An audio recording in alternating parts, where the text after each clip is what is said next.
العلي العظيم. أعوذ بالله من الشيطان الرجيم. بسم الله الرحمن الرحيم. الحمد لله رب العالمين. الصلاة والسلام على أشرف الأنبياء والمرسلين. وما أرسلناك إلا رحمة للعالمين. مولانا مولى الثقلين جد الحسن والحسين بالقاسم محمد وعلى آله الطيبين الطاهرين المعصومين المنتخبين المنتجبين من يومنا هذا إلى قيام يوم الدين. رب اشرح لي صدري ويسر لي امري واحلل عقدة من لساني يفقهوا قولي. اما بعد، قال رسول الله صلى الله عليه وآله وسلم: الدعاء سلاح المؤمن وعمود الدين ونور السماوات والارض. صلوات محمد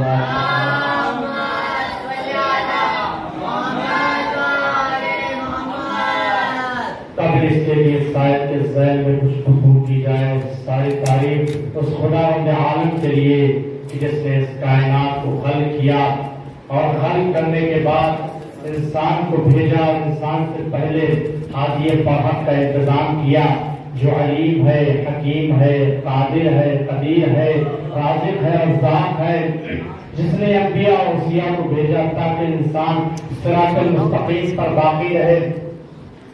اپنے آپ پر فخر کرنے لگا. اگر یہ حرب میں آئے، اگر جنگ میں آئے تو جنگ اپنے آپ پر فخر کرے. اگر یہ عبادت محراب عبادت میں ہو تو محراب عبادت اپنے آپ پر فخر کرے. اگر یہ نماز میں ہو تو نماز اپنے آپ پر فخر کرے. اگر یہ راز و نیاز کرے تو راز و نیاز اپنے باپ پر فخر کرے.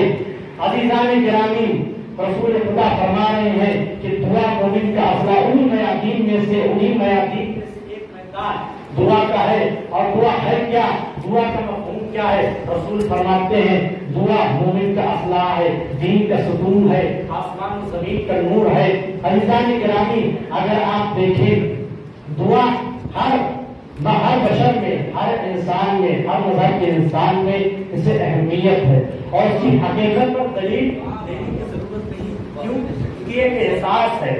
احساس سے جو تعلق ہے، مثلا انسان کی خواہش، کوئی بھی خواہش ہو، انسان کا طلب، اس پر دلیل دینے کی ضرورت نہیں کہ یہ انسان میں پائی جاتی ہے. اسی طرح دعا کی ہے، دعا میں دلیل دینے کی ضرورت نہیں کہ انسان میں پائی جاتی ہے. ہر مذہب میں اس کا احترام ہے. ہر مذہب الگ الگ طریقے سے اس میں مانتا ہے، دعا کرتا ہے. جیسے آپ اسلام میں لے لیں، اسلام میں الگ طریقے ہیں، مختلف طریقے ہیں. یا آپ اسلام کے علاوہ لیں، توریت میں ہے، انجیل میں ہے. یا آپ اسلام کے علاوہ لیں تو یہودیت بھی ہے، عیسائیت میں بھی ہے، ہندو بھی اس طرح دیگر اپنی عبادت کا دعا مانگتے ہیں. تو اس کی واقعیت پر، اس کی حقیقت پر دلیل دینے کی ضرورت نہیں ہے. ایک احساس ہے. آپ دیکھیں جب کہ یہ ایک احساس ہے اور جب کہ یہ فطری چیز ہے، پھر بھی اسلام نے اس پر اتنی زیادہ زور دی اور ائمہ سے اس قدر روایتیں، اس قدر دعائیں وارد ہوئی کہ اگر ان کو جمع کیا جائے تو سینکڑوں کتابیں لکھ گئی اور سینکڑوں کتابیں تعلیم ہو گئی. انہیں میں سے کتاب کا نام صحیفہ کاملہ ہے کہ جو صرف ایک امام سے منسوب ہے، ایک امام سے. اس کتاب کا نام صحیفہ کاملہ. ہر ایک اس کی کتاب، یہ کتاب کس کی ہے کہ جس کے ایک لفظ، جس کا ایک لفظ علم کے سمندر سے لبریز ہے، جس کا ایک لفظ علم کے سمندر سے لبریز ہے. حضرتوں، یہ اس کی کتاب ہے، یہ اس کی دعا ہے کہ جس نے قصر شاہی کو منزل کر دیا، جس نے باطل کی حکومت کی بنیادیں توڑ دی، جس نے پاپا سچی ہو کر بھی آزادی کا درس دیا، جس نے بشریت کو ہونے سے پہلے نجات کا ساحل دکھایا، نجات کے ساحل تک پہنچا دیا. عزیزان گرامی، یہ کتاب اس اعلان کی ہے کہ جس نے مقصد شہادت حسین بتلایا، اور یہ کتاب اس اعلان کی ہے کہ جو سید الساجدین ہے، سید العابدین ہے، ارے جانی علی ابن الحسین ہے.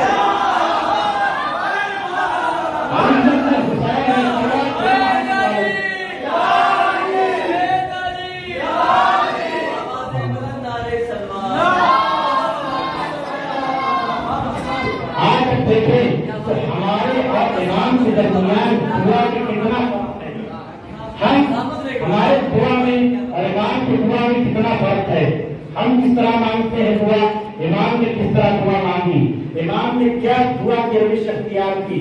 ہم دعا مانگتے ہیں جب کوئی حاجت آئی، جب کوئی طلب آیا، کوئی بھی تو مسلمان آیا، ہاتھ پھیلا دیا، یا اللہ تمہاری حاجت پوری کر دے، ہماری طلب دے دے، پروردگارہ ہماری حاجت پوری کر دے.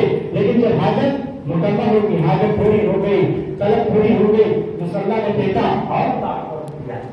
اب ایسا لگتا ہے کہ نہ خدا سے کوئی رابطہ ہے، نہ کوئی جو ہے واسطہ ہے. لیکن اس کے برعکس، اس کے الٹا اگر آپ دیکھیں تو امام نے دعا کا وہ فلسفہ، وہ مقصد اختیار کیا کہ جو ہم اور آپ نہیں جانتے. امام نے کیا اختیار کیا؟ امام نے دعا کا جو فلسفہ اختیار کیا وہ یہ ہے کہ آپ و محبوب کے درمیان ایک رابطہ اور احساس عظمت ربوبیت اور ذلت عبودیت کا نام دعا. اور دعا کیا ہے؟ دعا آپ و محبوب کے درمیان ایک رابطے کا نام ہے. نہ یہ کہ صرف جو بیٹھ کے بس 10 منٹ آپ دیکھے نماز کے بعد دعا بات آئی تو پتا نماز کے بعد دعا مانگنی چاہیے. ہم کتنا مانگتے ہیں؟ میں اپنی بات کرتا ہوں، کتنا مانگتے ہیں؟ نماز کو نہیں اٹھے، سلام پڑھا، چلے گئے، یہ ہمارے یہاں. لیکن امام نے کیا اختیار کیا؟ یہ عظمت ربوبیت اور ذلت عبودیت کا احساس ہے دعا. عزیزان گرامی، اس دعا میں اگر آپ دیکھیں، اس کتاب میں اگر آپ دیکھیں کہ جسے ظہور آل محمد کہا جاتا ہے، جسے ظہور آل محمد کہا جاتا ہے، جس میں اللہ، جس میں امام نے مختلف پہلو بیان کیے اور انسان کو انسان بننے کا طریقہ بتایا کہ انسان کس طرح بنتا ہے. امام نے اس میں اللہ کی کس طرح تمجید کرنی چاہیے، کس طرح حمد کرنی چاہیے، کس طرح کی صلاح کرنی چاہیے، کس طرح کی تعریف کرنی چاہیے. امام نے یہ بیان کیا. اس کتاب میں امام نے یہ بیان کیا کہ والد کا حق والد پر کیا ہے اور انسان کا حق انسان پر کیا ہے، مسلمان کا حق مسلمان پر کیا ہے. اس میں امام نے مختلف پہلو پر توجہ دی اور انسان کو انسان بنانے کا طریقہ بتا دیا. اور اس میں دین کے معارف سمیت دین. اب ایک سوال یہ پیدا ہوتا ہے کہ آخر امام کو یہ روش اختیار کرنے کی ضرورت کیوں تھی کہ انہیں دعا کا سہارا لینا پڑا، دعا کے ذریعے دین پہنچانے پڑا. آپ اگر دیکھیں تو امام کا جو پورا دور ہے وہ ظالم اور جابر حکمرانوں سے بھرا ہوا ہے. یزید جیسا نجس العین، اس کے بعد مروان، اس کے بعد عبد الملک، اس کے بعد ولی، اس طرح کے بادشاہ ہیں. اگر آپ دیکھیں یزید کہ جب امام قید سے چھوٹ کر مدینے آئے تو مدینے والوں کو اپنے اوپر ظلم ہونے والے بیان کیے، جتنا کے اوپر ظلم ہوا تھا وہ بیان کیا امام نے. تو مدینے کے کچھ لوگ شام گئے اور شام جا کر یزید کو نزدیک سے دیکھا تو کیا دیکھا کہ وہ شراب خوری کرتا ہے، نجس العین کتوں سے کھیلتا ہے اور اسی طرح دیگر اس کے بدترین ہے، یعنی سنت رسول کو توڑتا ہے، واجبات کو کوئی پرواہ نہیں کرتا اور گناہ کرتے ہوئے نہ اسے حیا ہے نہ شرم ہے. جب پلٹ کر آئے تو مدینے کے لوگوں نے یہ دریافت کیا کہ وہاں کیا ہوا، کیا پتہ چلا.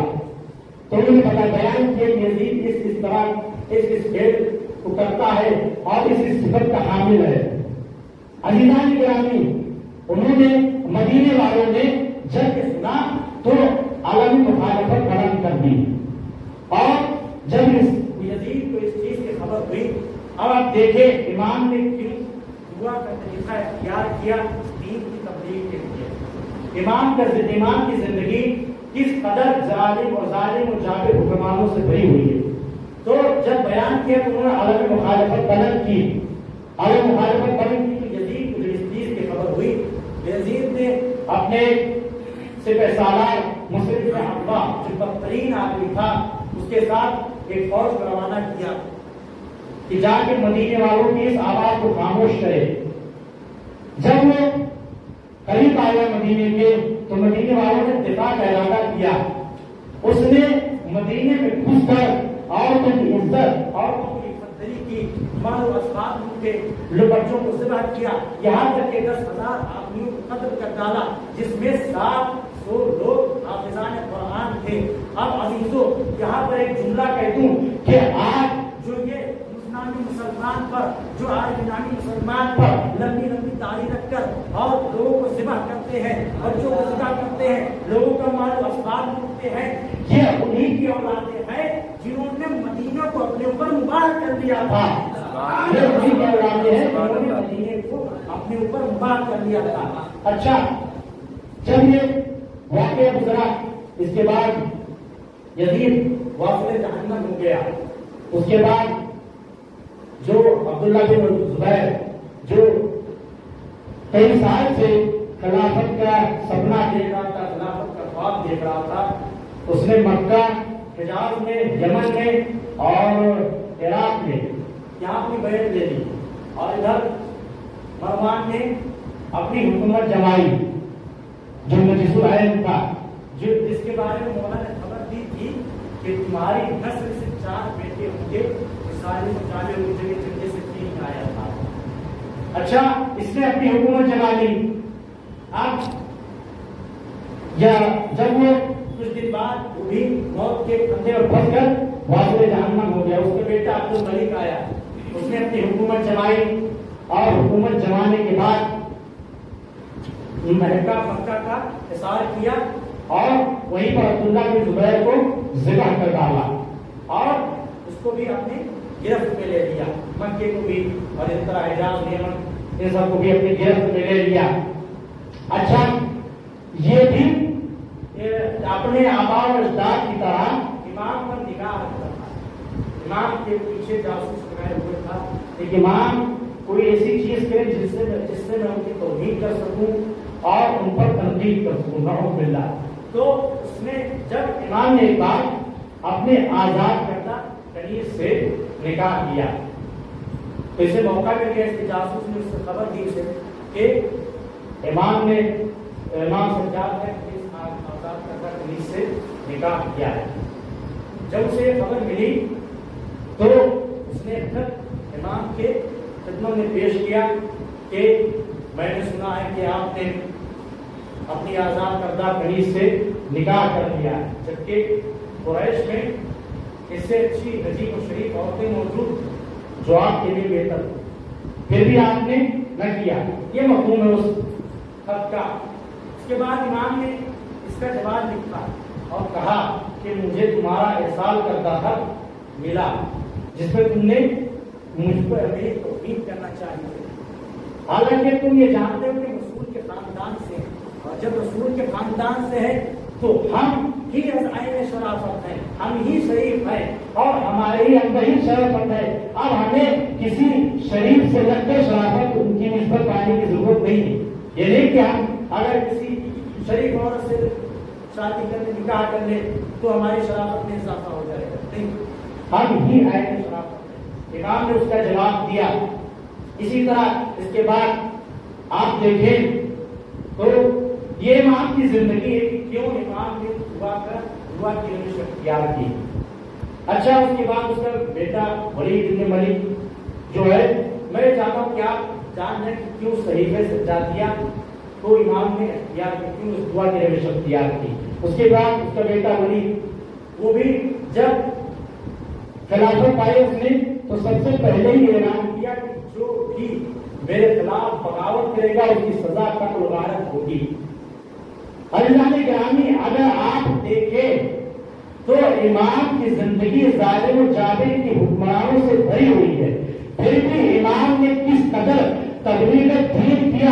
ایسا لگتا ہے کہ دعا کی روش میں دین و اخلاق پہنچایا یا دین اور اخلاق کی روش میں دعا پہنچایا۔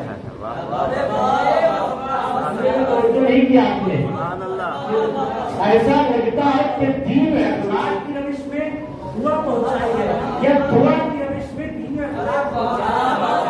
اگر آپ دیکھیں تو بقیہ علماء نے بھی اسی طرح دعا طرح آپ برائے الفا کو دیکھ لیں جو معارف الہیہ سے بھری ہوئی ہے، اسی طرح حدیث قصہ کو دیکھ لیں جو معارف الہیہ سے بھری ہوئی ہے۔ اب میں اس حدیث کی طرف آپ کو کچھ متوجہ کرتا ہوں اور یہ بیان کرنا چاہتا ہوں کہ اس حدیث میں کون کون سے نکات ائمہ نے بیان کیے، بیوی نے اس کون سے نکات اس حدیث میں بیان کیا اور کس طرح معارف دین ہمیں سکھایا ہے۔ اچھا، متن حدیث قصہ کیا ہے کہ جب رسول کو ذوق محسوس ہوا تو اب یہ دیکھیے کہ دعا میں کس طرح دین پہنچایا جاتا ہے، کس طرح بیوی نے بی بی زہرا سلام اللہ علیہا نے اس میں دین پہنچایا ہے۔ دیکھیں جب رسول کو ذوق محسوس ہوا، رسول بی بی زہرا کے گھر پر آئے اور سلام کیا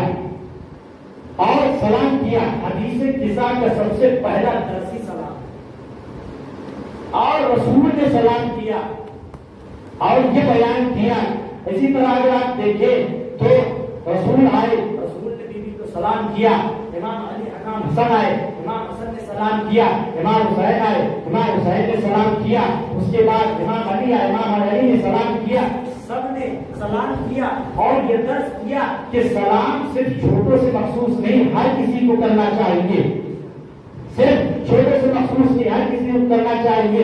عزیزان گرامی، آج یہ بتایا، آج جیسے ہمارے معاشرے میں یہ رائج ہے کہ باپ بیٹی باپ کو سلام کرے، زوجہ شوہر کو سلام کرے، لیکن آپ اگر دیکھیں اس حدیث میں تو باپ نے بیٹی کو سلام کیا اور شوہر نے زوجہ کو سلام کیا۔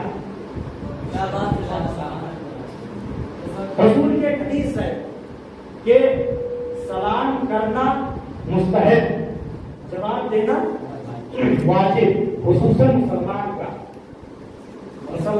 رسول کی حدیث ہے کہ جواب سلام کرنا مستحب ہے اور جواب دینا واجب ہے۔ اب ہم سے نہ پوچھو کہ ہم نے مسلمان کیوں نہ کہتے ہیں جنہوں نے جب رسول اکرم صلی اللہ علیہ وسلم جب بی بی زہرا سلام اللہ علیہا کو انہوں نے سلام کیا اور بیوی نے جواب سلام نہ دیا، تو ہم سے نہ پوچھو کہ ہم نے کیوں سلمان نہیں کہتے۔ اچھا، حدیث آگے بڑھی، رسول نے کہا انی اجد فی بدنی ضعفا، میں اپنے بدن میں ضعف محسوس کر رہا ہوں۔ رسول نے کہا بدنی، میں اپنے بدن میں ضعف محسوس کر رہا ہوں۔ دوسرا درس عقائد کا، عقیدے سے درس، میں اپنے بدن میں ضعف محسوس کر رہا ہوں۔ بدن کیا ہے؟ بدن کہتے ہیں سر سے نچلے حصے کو، اور جسم کہتے ہیں پورے جسم، پورے جو سر کو ملا کے پورے حصے کو کہتے ہیں۔ رسول نے بدن کہا اور یہاں پر ضعف کا لفظ استعمال کیا ہے، بیماری نہیں کا، ضعف نہیں کا، ضعف کی بیماری۔ اسے بتانا چاہ رہے ہیں کہ اگر رسول کو ضعف بھی ہو تو صرف بدن تک ہوتا ہے، وہ آپ میں بات بتانا چاہ رہا ہوں، متوجہ رہیے گا۔ رسول بتانا یہ چاہ رہے ہیں کہ اگر نبی کو ذوق بھی ہو تو صرف بدن تک رہتا ہے، عقل پر نہیں آتا۔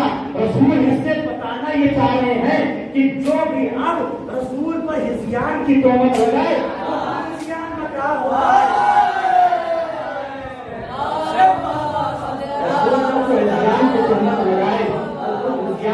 ہوتا ہے۔ اچھا، متن حدیث آگے بڑھی اور رسول نے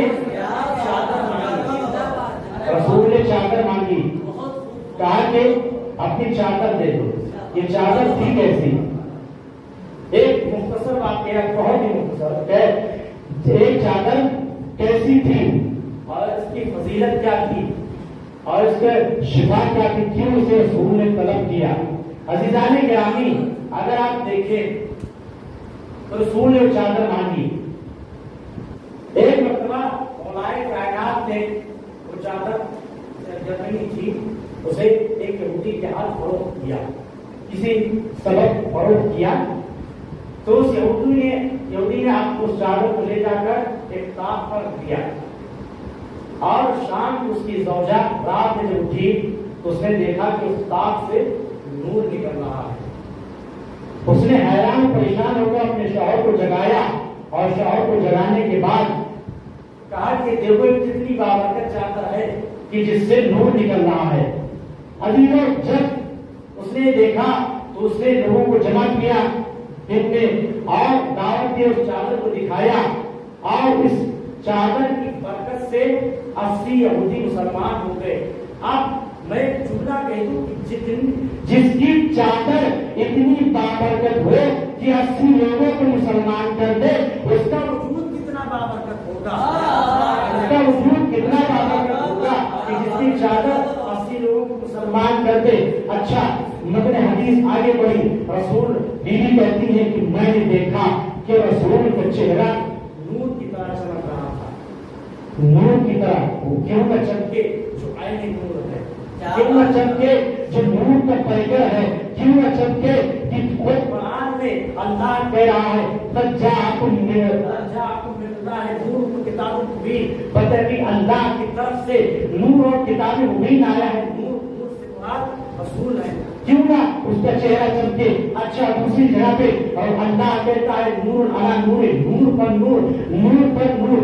آخر اس آیت کی تفسیر کیا ہے؟ آپ نے کہیں نور پر نور دیکھا ہے؟ نور کے اوپر نور کہیں نہیں ہوتا. حدیث میں ہے, امام فرماتے ہیں, امام جعفر صادق فرماتے ہیں, اس سے مراد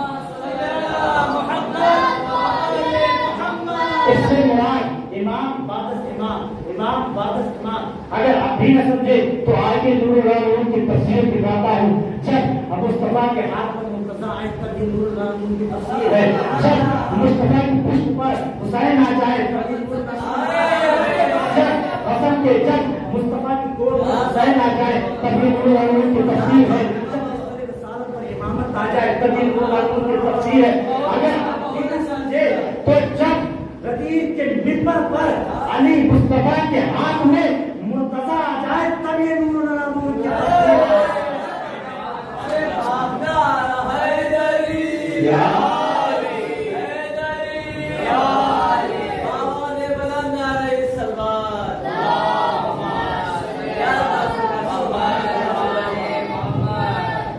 اچھا متن حدیث آگے بڑھی اور امام حسن آئے. اس حدیث کا تیسرا درس, امام حسن آئے. امام حسن نے سلام کیا, بیوی نے جواب دیا. اور آپ دیکھیں حدیث کے ساتھ جب پڑھتے ہیں تو آپ نے غور کیا ہوگا کہ بیوی نے اپنے دونوں فرزند کو ایک ہی جواب دیا. کیا جواب دیا؟ یا قرۃ عینی و ثمرۃ فؤادی, اے میرے آنکھوں کی ٹھنڈک اور مل کے میرے دل کے سکون. یا دیکھے جو ہے میرے یہ لفظ ہے ثمرۃ فؤادی, میرے دل کے میوے. بیوی نے جواب دے کر بیان کیا کہ اولاد کی تربیت میں انسان کو مساوات رکھنا چاہیے, انسان کو برابری رکھنی چاہیے, ورنہ آپ کے ذہن میں اور آپ کے پیش نظر واقعہ ہے. آج ہمارے ماحول میں کیا ہے, ہمارے معاشرے میں کیا ہے, یا تو سب سے بڑے بیٹے کو عزت دی جاتی ہے یا سب سے چھوٹے بیٹے کو. یہ ہمارے معاشرے میں اسی وجہ سے جب وہ بڑے ہوتے ہیں تو ان کے دل میں حسد کی آگ برپا ہو جاتی ہے جو دشمنی کا سبب بنتی ہے. جبکہ بیوی نے اس حدیث میں بیان کیا کہ اولاد کے درمیان مساوات رکھے. اچھا بیوی نے اپنے دونوں فرزند کو ایک ہی جواب دیا, برابر کا جواب دیا. ایک مرتبہ امام حسین علیہ السلام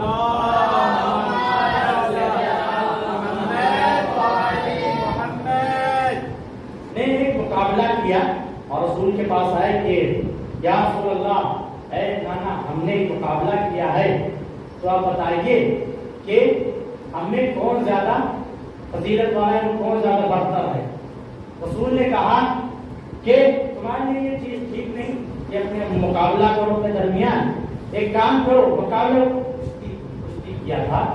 امام نے رسول نے کہا کہ ایک کام کرو, ایک ایک خط لکھ کے لاؤ, ایک لائن, اور میں دیکھوں گا جو جس کا خط اچھا ہوگا وہ برتر فضیلت والا ہوگا. رسول نے کہا خط لکھ کے لاؤ. دونوں شہزادے خط لکھ کر لائے. خط رسول کو پیش کیا. دونوں کی تحریر ایک دم بہترین تھی اور برابر تھی, اچھی. رسول نہیں چاہتے تھے, رسول نے کہا دونوں کی تحریر اچھی ہے. رسول نہیں چاہتے تھے کہ دونوں شہزادوں میں سے کسی ایک کا دل ٹوٹ جائے. رسول نے کہا کہ جا کے اپنے بابا علی سے پوچھو کہ کس کی تحریر اچھی ہے. اچھا, جب وہ شہزادے خط لے کر مولا علی کے پاس آئے, مولا نے بھی یہی جواب دیا اور کہا کہ جا کے اپنی مادر گرامی سے پوچھو کہ کس کی تحریر اچھی ہے. جب وہ دونوں شہزادے ماں کے قریب آئے, ماں کے پاس آئے, تو ماں نے تحریر دیکھا اور پریشان ہوئی کہ کس طرح ان کے درمیان فیصلہ کیا جائے. بیوی کے گلے میں ایک ہار تھا, گلوبر تھا, جس میں 7 دانے تھے. بیوی نے کہا کہ میں دانے زمین پر بکھیروں گی اور جو سب سے زیادہ دانا اٹھائے گا وہ برتر اور فضیلت والا ہوگا.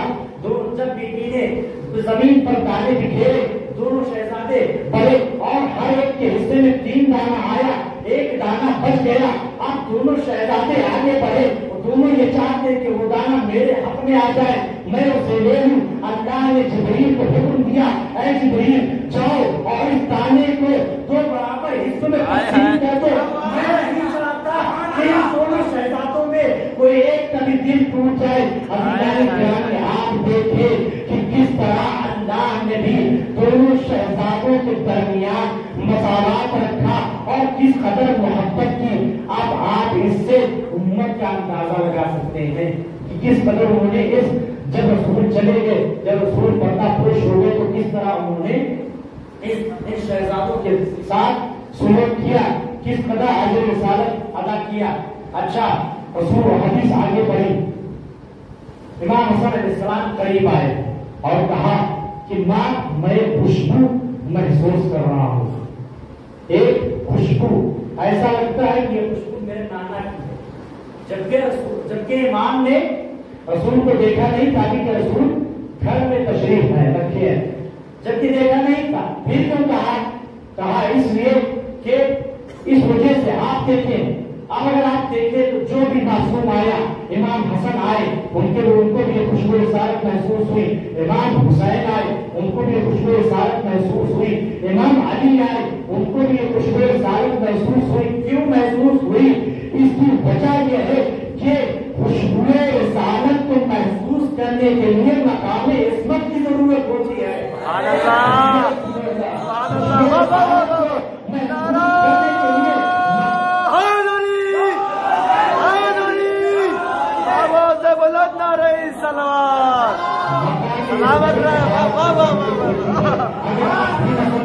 اگر آپ بھی نہ سمجھے تو ایک واقعہ اور ایک واقعے کے ذریعے آپ کو سمجھاتا ہوں کہ کس طرح خوشبو رسالت تھی. اچھا, اس سے پہلے آپ کو بتا دوں قرآن میں بھی ہے یہ چیز کہ جب برادران یوسف کا کرتا لے کر چلے اور کچھ دور پہ 10 رات کے فاصلے پر تھے, 10 رات کے فاصلے پر تھے. امام جعفر صادق سے منقول ہے کہ 10 رات کے فاصلے پر تھے اور یعقوب کو یہ خوشبو محسوس ہوئی, جبکہ برادران یوسف کو یہ خوشبو محسوس نہ ہوئی. کیوں؟ کیونکہ عصمت چاہیے, خوشبو رسالت محسوس چاہیے. مسئلے رسالت پر بیٹھ جانا رسالت نہیں ہے, مسئلے رسالت پر بیٹھ جانے سے کوئی رسول کی طرح نہیں ہو جاتا, رسول کی طرح نہیں ہو جاتا. اچھا, آپ دیکھیں جب ایک بار امام رضا علیہ السلام کے بعد آئے دربار میں, مامون نے دیکھا کہ پریشان ہے, دیکھا کہ مامون پریشان ہے. پریشانی کی وجہ پوچھی کہ کیا وجہ ہے کہ تو پریشان ہے؟